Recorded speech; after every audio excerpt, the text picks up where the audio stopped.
மாரிமக மாயம்மா மனக்குறைய தீர்க்கும் அம்மா இருவெள்ளி விரதம் சொல்லி எடுத்து வரோம் முழப்பாரி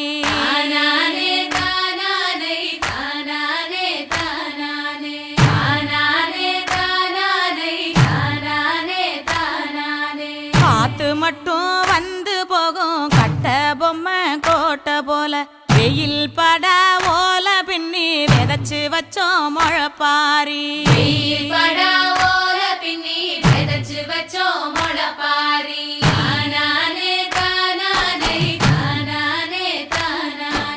நடுவினிலே பொத்தி வச்ச நல்ல நல்ல ஓட்டிலெல்லாம் வித விதமா பயிர் விதைச்சு வெக்காழிக்கு போடுங்கம்மா